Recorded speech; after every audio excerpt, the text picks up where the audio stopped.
논술 지도사가 알려주는 국어 잘하는 비법.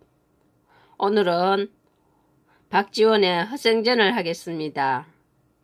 참고 교재는 지학사입니다.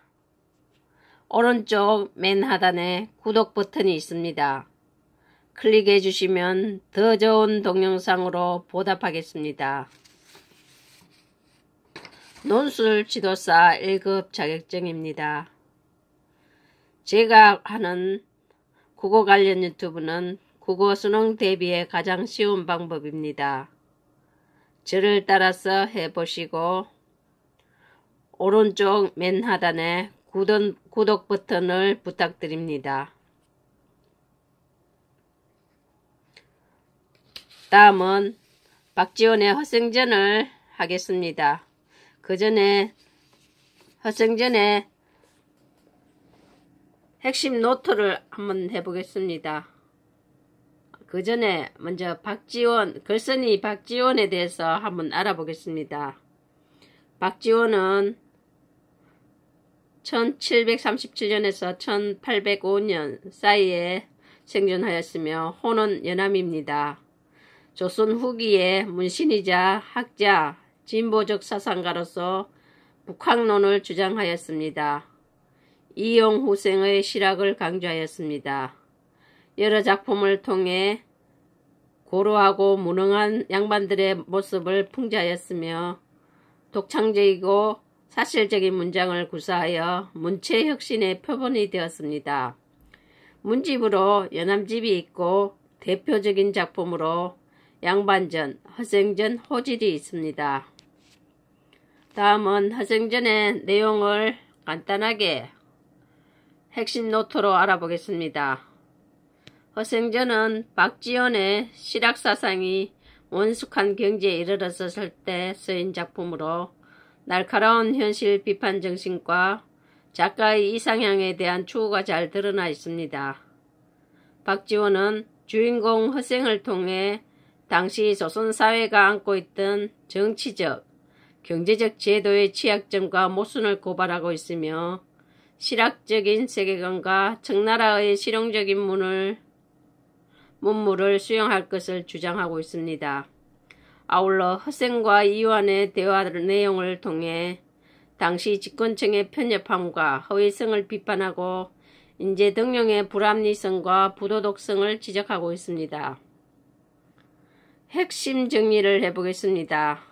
갈래는 고전소설이고 한문소설입니다.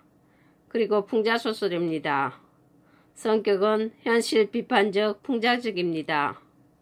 배경은 시간은 17세기 중반 조선 효종입니다. 공간은 서울을 중심으로 한 한반도 전역입니다. 시점은 전지적 작가 시점입니다. 주제는 무능한 지배층에 대한 비판 및 개혁을 촉구했습니다. 특징은 빈 섬을 통해 작가가 생각한 이상향의 모습을 구체적으로 제시하고 있습니다. 그리고 미완의 구조를 통해 허생이라는 인물의 이인다움을 보여주고 있습니다. 이거를 통해 비판하고자 하는 사회 현실에 대해서 알아보겠습니다. 매점매석을 통한 부의 축적, 당시의 취약한 경제 구조와 허례허식을 중시하는 양반계층을 비판했습니다.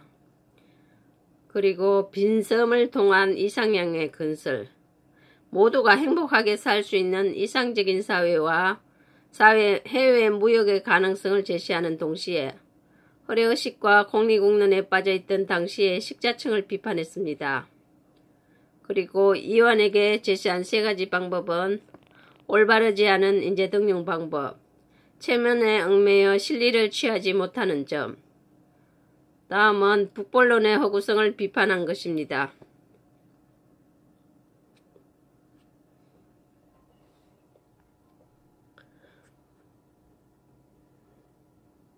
허생은 실학사상을 가지고 있는 뛰어나지만 가난한 선비입니다. 허생의 처는 명분보다 실리를 중시하는 실용주의자입니다. 그리고 허생과 변세의 관계는 서로 도움을 주는 관계입니다. 조선 후기의 신흥 부자입니다. 또 한 사람 이완은 개혁하고자 개혁 의지가 없는 무능한 집권층입니다. 그리고 빈섬은 자신의 능력을 실험한 이상형입니다.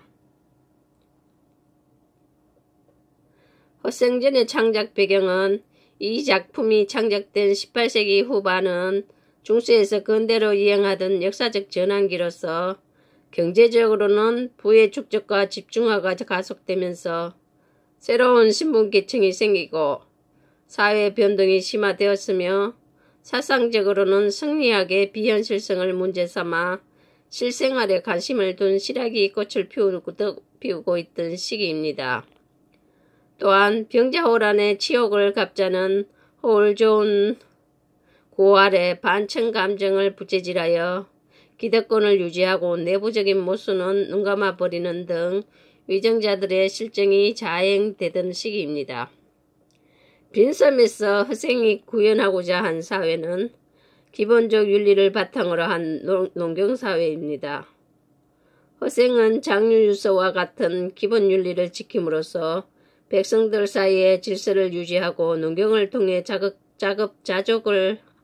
자급자족하는 사회를 바라고 있습니다. 그리고 해외 무역을 통해 경제적으로 풍족한 사회를 추구합니다. 농업 생산력을 높여서 풍족한 삶의 기반을 조성한 후에 잉여 생산물을 해외 무역을 통해 판매함으로써 이윤을 얻고 그 이윤을 바탕으로 백성들이 경제적으로 풍족하게 사는 사회를 바라고 있습니다. 핵심을 체크해 보겠습니다. 이 소설은 연암 박지원의 한문 소설이다. 허생은 변씨에게 만냥을 빌려 안성으로 내려가 과일 등을 매점 매서간다. 허생이 자신의 경륜을 시험하는 공간이자 이상사회 건설을 시험하는 공간은 빈섬이다. 이완은 허생의 개혁안을 받아들여 개혁을 단행하지 못했다. 단행하지 못한 이유는 당시 집권층은 명부를 내세우며 북벌론을 주장했으나 그들이 지닌 기득권이나 유교예법을 포기하면서까지 북벌론을 추구할 의지는 없었기 때문입니다. 다음은 본론에 들어가 보겠습니다.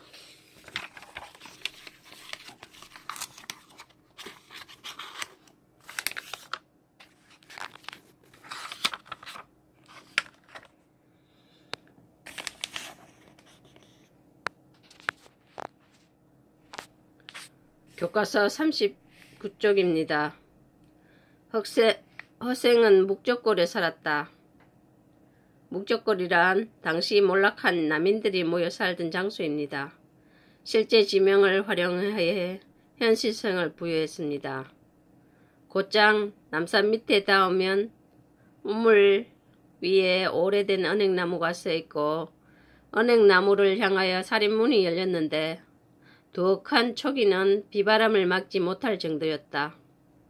허생의 궁핍한 처지를 드러냈습니다. 그러나 허생은 글 읽기만 좋아하고 그의 처가 남의 바느질품을 팔아서 입에 풀칠을 했다. 겨우 먹고 살았다는 말입니다. 실생활에 무능한 선비의 모습을 나타냈습니다. 허생의 가난한 형편. 2번 하루는 그 처가 몹시 배가 고파서 울음 섞인 소리로 말했다. 당신은 평생 과거를 보지 않으니 글을 읽어 무엇합니까? 아내가 생각하는 글 읽기의 목적은 입신양명의 수단이고 허생이 생각하는 글 읽기의 목적은 학문적 성취. 허생은 웃으며 대답했다. 나는 아직 독서를 익숙히 하지 못하였소. 그럼 장인밭이 일이라도 못하시나요? 장인밭이란 장인을 낮잡아 이르는 말. 장인은 손으로 물건을 만드는 일을 업으로 하는 사람을 뜻합니다.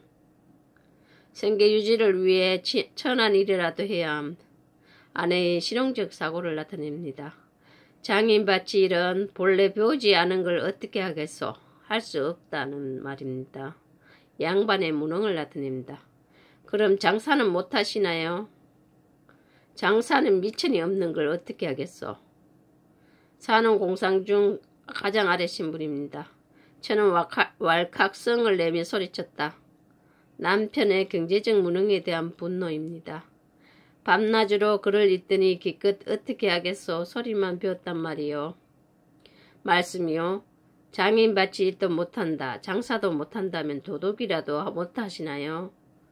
허생에 대한 아내의 질책입니다. 허생은 읽던 책을 덮어놓고 일어나면서 아깝다. 내가 당초 글을 읽기로 10년을 기약했는데 이제 7년인걸 하고 휙 문 밖으로 나가버렸다. 허생이 세상에 나가 새로운 사건을 벌일 것임을 암시하고 있습니다. 허생이 집을 나감.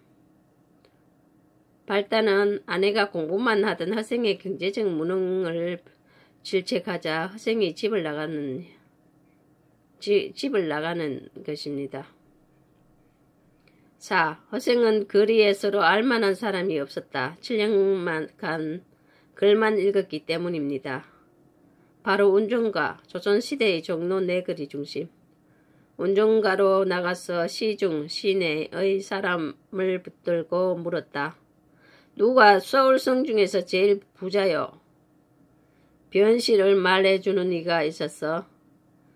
변씨란 조선 후기 상업으로 부를 축적한 신흥부유층을 대표하는 인물입니다.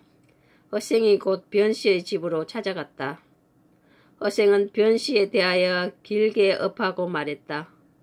정중하게 인사를 하고 내가 집이 가난해서 뭘 좀 해보려고 하니 만냥을 끼워주시기 바랍니다. 변씨는 그러시오. 변씨의 대범하고 과감한 성격을 알 수 있습니다. 하고 당장 만냥을 내주었다. 허생은 감사하다는 인사도 없이 가버렸다. 이 부분은 허생의 이인다운 풍모를 드러냅니다. 변씨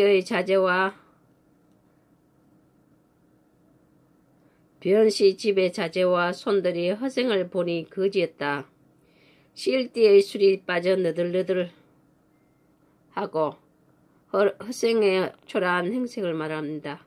갓신의 뒷굽이 자빠졌으며 쭈그러진 갓에 허름한 도포를 걸치고 가죽으로 만든 우리 고유의 신을 통틀어 이르는 말입니다. 코에서 맑은 콧물이 흘렀다. 허생이 나가자 모두들 어리둥절해서 물었다. 제 일을 아시나요? 모르지. 아니 이제 하루아침에 평생 누군지도 알지 못하는 사람에게 그냥 만냥을 그냥 내던져 버리고 허생에 대한 부정적 인식이 드러나 성명도 묻지 않으시다니 대체 무슨 영문인가요? 변씨가 말하는 것이었다.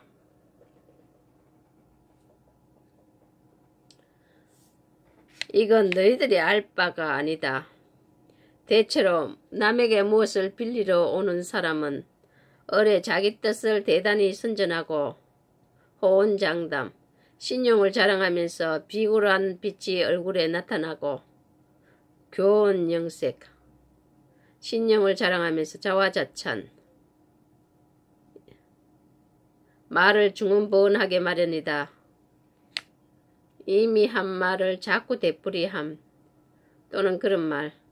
근데 저객은 황색은 허술하지만 말이 간단하고 눈이 오만하게 뜨며 얼굴에 부끄러운 기색이 없는 것으로 보아 재물이 없어도 스스로 만족할 수 있는 사람이다. 그 사람이 해보겠다는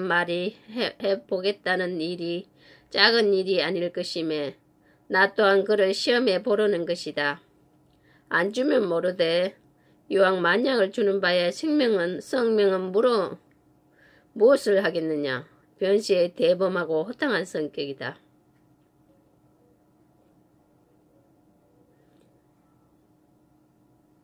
변씨가 허생에게 돈을 빌려준 이유는 허생의 비범함과 변씨의 대범함을 나타냅니다. 허생이 변씨에게 돈 10,000냥을 빌려줬다는 내용입니다. 처음 보는 사람에게 큰 돈을 빌려달라고 말한 허생과 그 청에 선뜻 응한 변씨의 인물에 대해서 알아봅시다. 허생은 생면부지의 상인을 찾아가서 10,000냥이란 돈을 빌려달라고 말한 허생은 이인다운 면모를 지녔다고 합니다. 변씨는 이름이나 이유도 묻지 않고 돈을 빌려준 변씨는 가상하고 대범하고 호탕한 성격이라고 판단할 수 있습니다.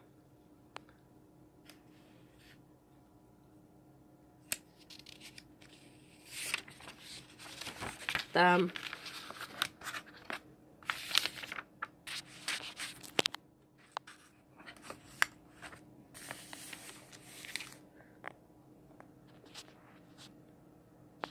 5번 허생은 10,000냥을 입수하자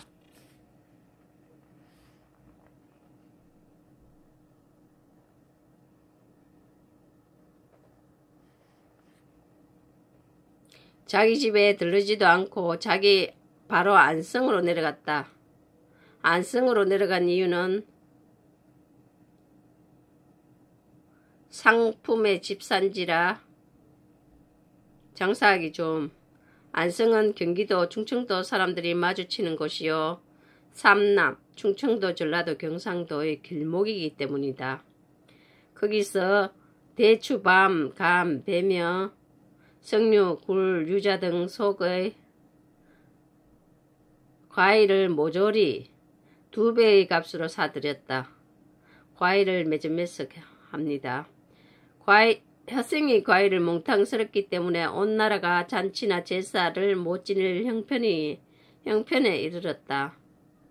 얼마 안 가서 허생에게 2배의 값으로 과일을 팔았던 상인들이 도리어 10배의 값을 주고 사가게 되었다. 허생은 길게 한숨을 쉬며 10,000냥으로 온갖 과일의 값을 좌우했으니 우리나라의 형편도 알만하구나. 그는 다시 칼, 호미, 포목 따위를 가지고 제주도로 건너가서 말총을 재다 사들이면서 말했다. 몇 해 지나면 나라 안의 사람들이 머리를 사매지 못할 것이다. 말총이 없으면 망건을 만들지 못해 상투를 틀기 어려울 것이기 때문. 허생이 이렇게 말하고 얼마 안 가서 과연 망건값이 10배로 뛰어올랐다. 허생이 매점매석으로 큰돈을 벌었다는 말입니다. 정계일은 허생은 변씨로부터 빌린 돈 10,000냥으로 매점매석하여 돈을 법니다. 6. 허생은 늙은 사공을 만나 말을 물었다. 빈섬에 대한 정보를 제공하는 인물. 바다 밖에 혹시 사람이 살만한 빈섬이 없던가? 허생이 자신의 이상을 시험하는 공간입니다. 있었지요. 언젠가 풍파를 만나 서쪽으로 줄곧 사흘 동안 흘러가서 어떤 빈섬에 닿았었지요. 아마 사문과 장기의 중간쯤이 될 겁니다. 사문이란 동남아시아 어느 곳, 장기는 일본 나가사키를 말합니다. 꽃과 나무는 제멋대로 무성하여 과일 열매가 절로 익어 있고 짐승들이 떼지어 놀며 물고기들이 사람을 보고도 놀라지 않습니다. 사람의 발길이 닿지 않은 풍요로운 곳, 이상향의 이미지입니다. 그는 대단히 기뻐하며 자네가 만약 나를 그곳에 데려다 준다면 함께 부귀를 누릴 것에 라고 말하니 사공이 그러기로 승낙을 했다. 늙은 사공으로부터 빈섬에 대한 이야기를 들음.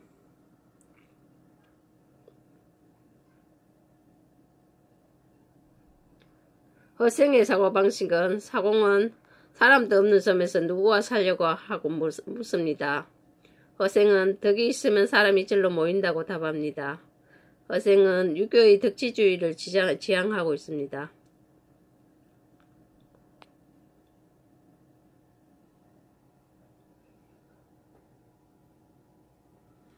드디어 바람을 타고 동남쪽으로 가서 그 섬에 이르렀다. 허생은 높은 곳에 올라가서 사방을 둘러보고 실망하여 말했다.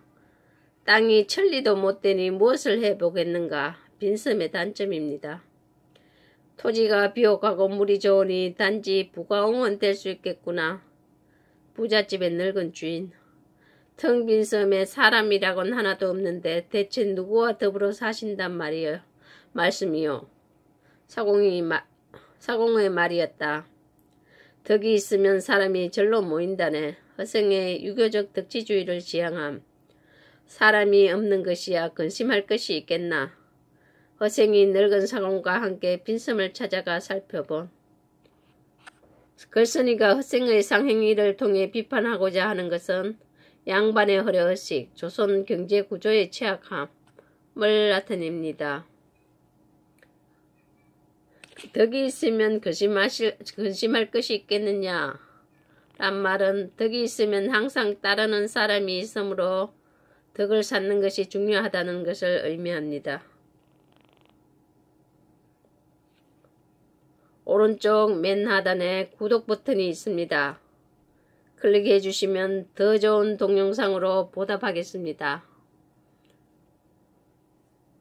다음은 2부를 이어서 하겠습니다.